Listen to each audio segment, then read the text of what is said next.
I want to talk about the kind of content that's being made in this niche right now. Not the good stuff, the other stuff. The stuff that fills your recommended feed every week like it's on a conveyor belt. The same format, the same angle, the same title structure. Just a different name swapped into the slot. Because somebody in this space recently said something that I think deserves a response. Let me paint you a picture of what a certain type of Hajime no Ippo content looks like when you put it on a timeline.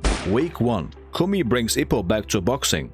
Week 2. Miyata brings Ippo back to boxing. Week 3. Sendo brings Ippo back to boxing. Week 4. Kamogawa brings Ippo back to boxing. I'm waiting for the one where Baki brings Ippo back to boxing. That one's coming. I can feel it. Maybe Yujiro shows up at the fishing boat and Ippo just gets back in the ring because refusing Yujiro Hanma is medically inadvisable. That's the video. That's where this is going. Now, before I get accused of being unfair, these are not bad topics. Some of them are genuinely interesting questions. Who triggers Ippo's return? What's the narrative catalyst? Real discussion. It's a real debate. But when you're making that video every single week, when X brings Ippo back to boxing as the format and you're just rotating the name of the X slot, you're not analyzing anything. You're generating content. You're filling a schedule. You're running a slot machine and hoping one of the names hits. That is not analysis. What this is a content calendar with a placeholder. I want to be clear about something before I get into this. I didn't see this myself. One of my viewers brought it to my attention because I genuinely didn't know this person was still making videos. I was not aware this channel existed in any active capacity until someone mentioned it. So already we have a grown man spending his time worrying about another man's work.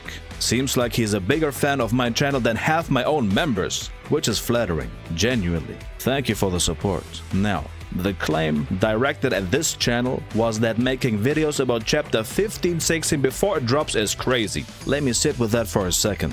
The manuscript for chapter 15-16 is finished. Morikawa confirmed it himself. The chapter exists. It is written. The story has already moved. We just haven't seen the pages yet. And the argument being made is that analyzing what's coming before you can read it is somehow illegitimate. That you should wait. That you should see it first. That content requires the source material to already be in front of you before you can form a thought about it. That's a very specific way of thinking about what this is supposed to be. It's also exactly the kind of thinking that's producing a channel full of weekly reaction thumbnails and rotating Who Brings Ippo Back titles. Because that format requires waiting. It requires a new chapter to drop. It requires something to react to. Without the source material sitting in front of you, there's nothing. The whole model collapses if the chapter doesn't come out this week.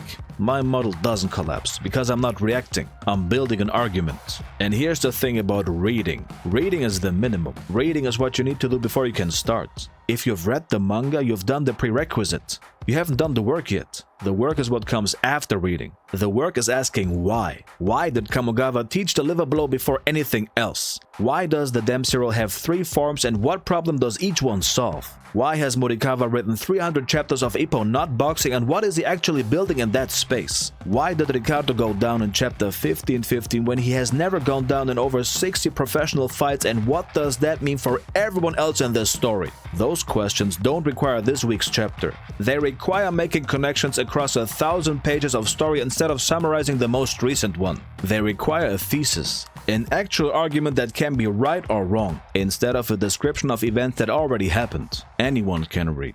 Anyone can tell you what happened in chapter 15-15. That's not a skill. That's literacy. What I do is different, and I'm not being arrogant about it. I'm just being accurate. And this is the part where the criticism completely falls apart. This video about chapter 15-16 was built directly from Morikawa's own announcement, broken down with the help of MN Tanishk. Morikawa told us something. I read what he actually said, pulled the implication out of it, and built a video around what that announcement means for the story. That's not speculation. That's sourced analysis of a primary statement from the author of the manga. This video is a surgical prediction of chapter 15-16 itself. It's not just a guess. A round-by-round breakdown of everything leading up to the Ricardo knockdown. What each round established, how the momentum shifted, what the panels were setting up, and then a frame-by-frame argument for what round 5 looks like based on everything the fight has shown us so far. That's structural analysis. That requires having read every chapter of this fight and understanding boxing well enough to know what comes next when a fighter who has never been knocked down gets up off the canvas.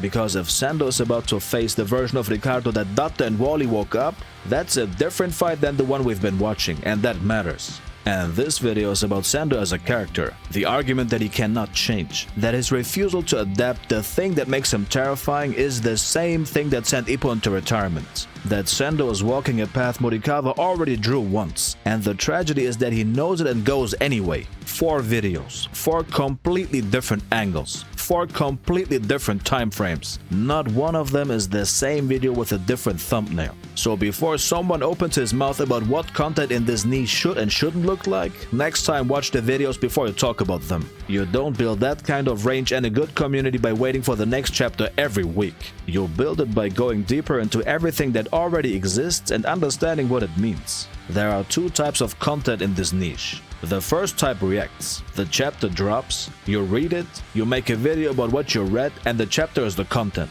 You're just a delivery mechanism. Your value is your speed. How fast can you get the summary out before the next person does? Your audience comes for the chapter, not for you. The second type creates. The argument is the content. The chapter is the evidence. Your value is your perspective. Your ability to connect information across 1,000 pages of story and produce an insight that the chapter alone wouldn't give someone. Your audience comes for you because they can read the chapter themselves, but they want someone to make the connection for them. One of those models produces a channel where X brings Ippo back to boxing, works as a weekly format because the X slot just needs filling. And the other model produces a channel where every video is a specific, original argument that doesn't exist anywhere else. And when a creator in the first model looks at a creator in the second model and says what they're doing is crazy, that tells you everything about which model actually understands what it's doing. Chapter 15-16 is written. It's on a finished page. And when it drops, I will be right here to tell you exactly how it fits into everything we've already discussed. The Kamogawa system, the liver blow sequence, the interval between round 4 and 5, and what Ricardo is going to do next. Not because I guessed,